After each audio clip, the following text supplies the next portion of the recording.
Bom dia, galera. Galerinha linda, né? Estudiosos,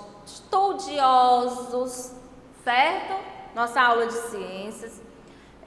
A nossa última aula de ciências nós falamos sobre o ar, né? Sobre a energia eólica e sobre as doenças que são transmitidas pelo ar.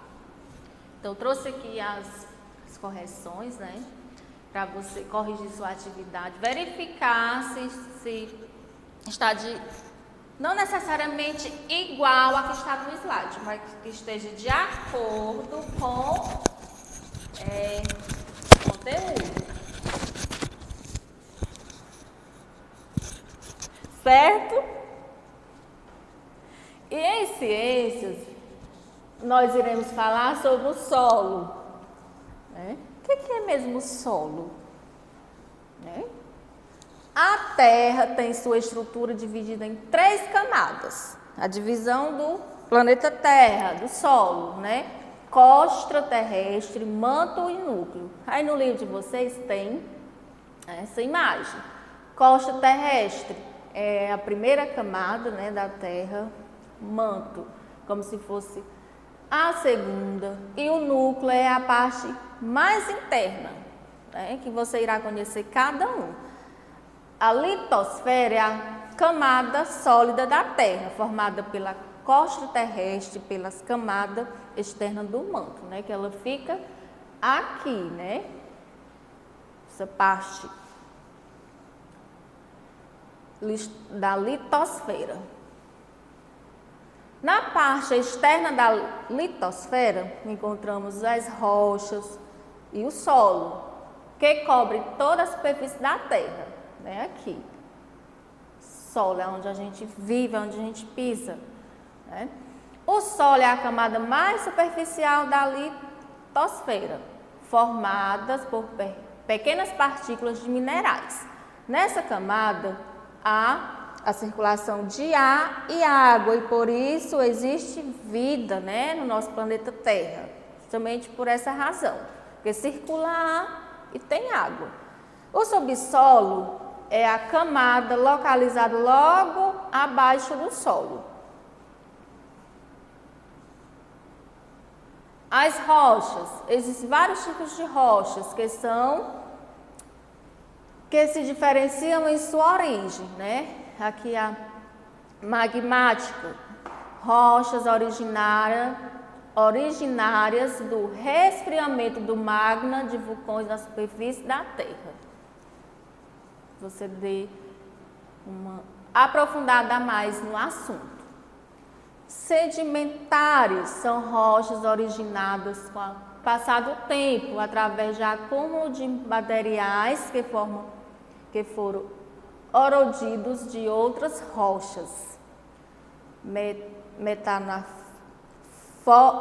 metamórficas, são formadas pela transformação de rochas magmáticas e sedimentares que se modificam com o tempo, apresentando uma forma diferente ou novos minerais em sua composição. Então você deu uma lida com bastante atenção sobre os tipos de rocha. Aqui nós iremos falar um pouco sobre a erosão do solo, né? Então, o que é essa erosão? É um fenômeno natural, né, que é provocado pela desagregação de materiais da crosta terrestre pela ação da chuva, dos ventos, da água, dos rios, entre outras. As partículas que compõem o solo deslocam-se de seu local de origem para as áreas mais baixas do terreno.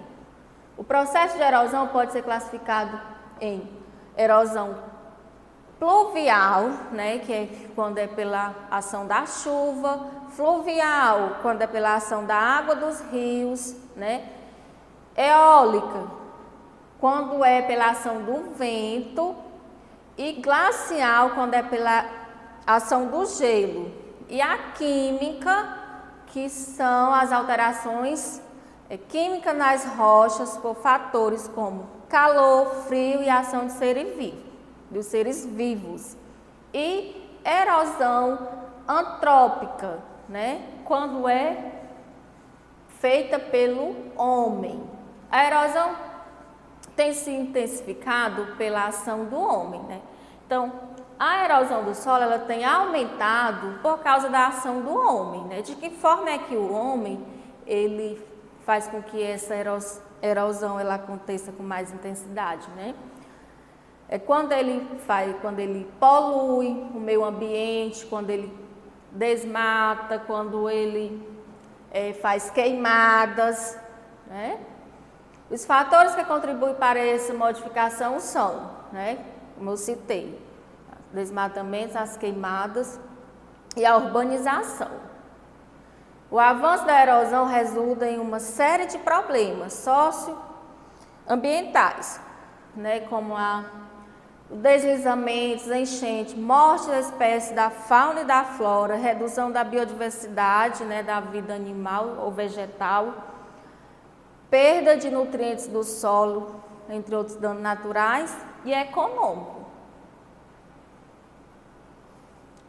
Podemos proteger o solo contra a erosão tomando algumas atitudes, como uma delas, preservar a cobertura vegetal do solo. O solo foi sendo formado há milhões de anos, ou seja, o solo ele passou por muito tempo até chegar o que ele é hoje, né? Exposto a mudanças de temperatura e a ação da chuva, do vento, do calor, dos seres vivos, da água, dos rios e das ondas do mar. Tudo isso foi, aos poucos, se fragmentando as rochas e provocando transformações químicas. E é dessa mesma maneira que está continuamente remodelando-se. As rochas foram se fragmentando, quebrando-se em pedaços menores, até formar pequenos grãos de areia, argilas e calcário. Então, foi dessa maneira que foi formado o solo, né? Então, esses pequenos grãos têm também uma mistura de restos de seres que morreram, como animais e vegetais, né? Então, no livro de vocês tem a formação de cada um. A chuva e o vento, né, desintegram a rocha. Você vai estudar cada quadrinho desse. Nessas partículas, inúmeros seres vivos de pequenas dimensões conseguem se desenvolver. Quando morrem, os organismos desses seres vivos se decompõem, formando a matéria orgânica que ficará junto às partículas de rocha, enriquecendo o solo, né? Então, esse processo faz com que o solo ele fique rico, né? Ele fique forte. O mesmo acontece com o organismo dos seres vivos que vivem sob a superfície. Depois que estes morrem, seus organismos se misturam ao solo e passam a fazer parte dele. Essa mistura forma os humus. No livro de vocês tem o que significa humus, né? A decomposição, resto de animais e de plantas, né? Também você irá estudar sobre os sais minerais, né, que eles são importantes na formação, né, dos nutrientes que são necessários ao desenvolvimento das plantas. O clima também está relacionado a isso. A permeabilidade do solo. O que é isso? É a propriedade do solo que permite que a água ultrapasse, né? Existe uma maior ou menor dificuldade desse escoamento dessa água. Isso vai variar de acordo com o solo, né, com o tipo de solo. Por exemplo, se é um solo arenoso, a água ela vai permeabilizar com mais facilidade. Se é num solo argiloso, essa água ela vai ter dificuldade desse processo, né? Ela não vai infiltrar no solo com facilidade. Tipos de solo.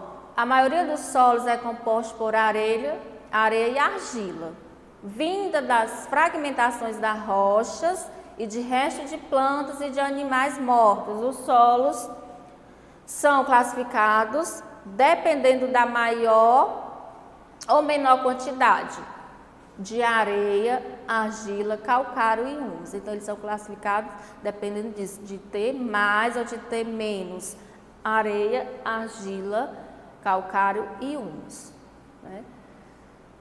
Aqui você vai estudar o tipo de cada um. Arenoso, né? Tem mais areia.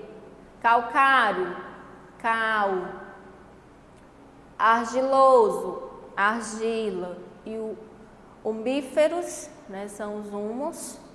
Você vai ler cada um desse tipo de solo, certo? E após vocês assistirem os vídeos, reforçar lendo os conteúdos, vocês irão resolver as atividades na página de 100 a 102, tá bom? Então, aí na questão 1, João foi ajudar a sua mãe na muda de um vegetal qualquer e ouviu dela que o solo deve ser rico em humus para o bom desenvolvimento da planta. Agora responda. Existe alguma relação entre o desenvolvimento da planta e do tipo de solo? Aí, se sim, você coloca sim e justifica. Se você acha que não, da mesma maneira, tá? Justifica a sua resposta, tá bom? Então, você realiza as atividades, né? Página 100 a 102, tá bom? Então, fique em casa, né? Fique bem, estude, né? Leia um livro, estude a tabuada, né? E um bom final de semana para vocês, né? E até a próxima semana de aula. Beijos!